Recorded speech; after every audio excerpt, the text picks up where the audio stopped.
नमस्कार, आप देख रहे हैं महान्यूज 7 के लिए मैं नंदिनी बर्वे। बढ़ते हैं आज की खास खबर की ओर। वर्धा में किसान सड़कों पर उतर आए हैं। हजारों की संख्या में जुटे इन किसानों की मांग है बादल फटने से हुए नुकसान का 100% मुआवजा और चुनाव से पहले किया गया कर्ज माफी का वादा जल्द पूरा किया जाए। किसानों का कहना है कि बादल फटने से उनकी फसलों पर पूरी तरह बर्बाद हो गई है। ऐसे में सिर्फ 2218 करोड़ का राहत पैकेज नाकाफी है। किसान नेताओं का कहना है कुंभ मेले में सरकार ने बहुत से पैसे दिए तो किसानों को सिर्फ 2200 करोड़ देना भीख जैसा है। एक किसान ने कहा, मैं बापू कुटी से दर्शन लेके आया हूँ, हमारे मार्च शांतिपूर्वक है, लेकिन अगर सरकार ने हमारी बात नहीं मानी तो महाराष्ट्र में भी मंत्री असुरक्षित रहेंगे जैसे नेपाल में हुआ। महाराष्ट्र के मुख्यमंत्री को पंजाब में दिए गए 50,000 करोड़ का उदाहरण लेना चाहिए। सरकार को हमें भी प्रति एकड़ 50,000 रुपये की सहायता देनी चाहिए। आपल्याला माहिती आहे की संपूर्ण महाराष्ट्रामध्ये परिस्थिती अत्यंत बिकट होत चाललेली आहे आणि त्याच पद्धतीची परिस्थिती संपूर्ण वर्धा जिल्ह्यामध्ये आहे।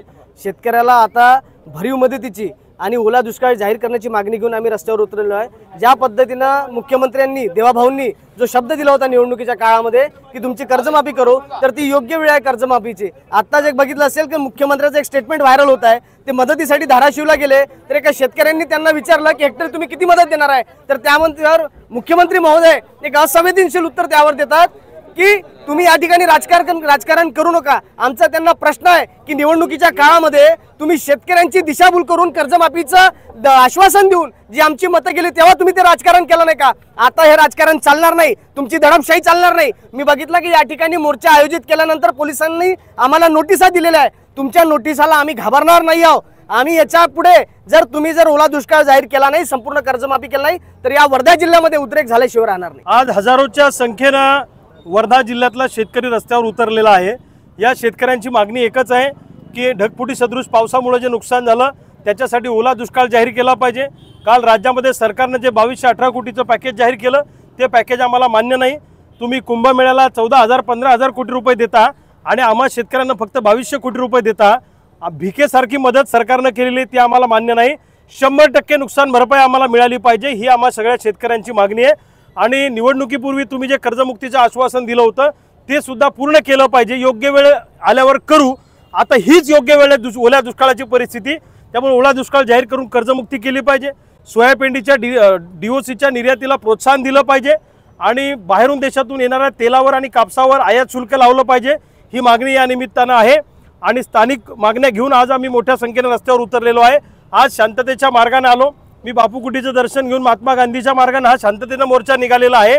पण सरकारने जर का शेतकऱ्यांना गृहीत धरण्याचा प्रयत्न केला तर नेपाळला जसं मंत्र्याला तुडू हाणलं सामान्य लोकांनी, तसा महाराष्ट्रातला शेतकऱ्याचा पोरगा जर का मंत्र्याच्या अंगावर गेला तर नवल वाटायला नको, ही गोष्ट तुम्ही लक्षात ठेवा।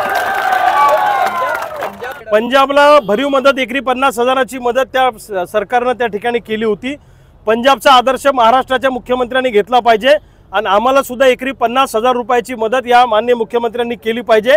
अन्यथा जर का तुम्ही आता गावाकडे काल पर्यटन करायला गेले होते मंत्री, मुख्यमंत्र्यांनी आदेश दिला म्हणून फोटो सेशन केलं, अरे मदत देताना तुमचे फोटो आणि तुमच्या पक्षाचे चिन्ह त्याच्यावर टाकता, पक्षाचं नाव टाकता, लाज वाटायला पाहिजे। आम्ही शेतकरी भिकारी नाही, आम्ही स्वाभिमानी लोक आहोत। आम्हाला जर का गृहीत धरण्याचा प्रयत्न केला तर तुमच्या अंगावरचे कपडे काढल्याशिवाय शांत बसणार नाही। आम्ही शेतकऱ्याच्या औलाद आहोत, लक्षात ठेवा। पंतप्रधान नरेंद्र मोदींनी महाराष्ट्राकडे, हा छत्रपतींचा महाराष्ट्र आहे, साधू संतांचा महाराष्ट्र आहे। महाराष्ट्रातला शेतकरी आज अडचणीत सापडलेला असताना केंद्र सरकारनं विशेष पॅकेज महाराष्ट्राला दिलं पाहिजे, अशी या निमित्तानं आमची मागणी आहे। दर 3 तासाला एक शेतकरी आत्महत्या करतोय असं महाराष्ट्रातलं सध्याचं चित्र आहे।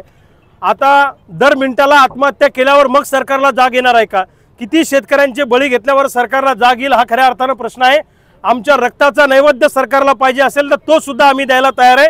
पोलिसाच्या बंदुकीच्या गोळ्या कमी पडतील पण आमच्या छात्या आता कमी पडणार नाहीत, या निर्धाराने आता महाराष्ट्रातला शेतकरी रस्त्यावर उतरलेला आहे। वर्धा से सतीश काड़े की रिपोर्ट, महान्यूज 7 नागपुर।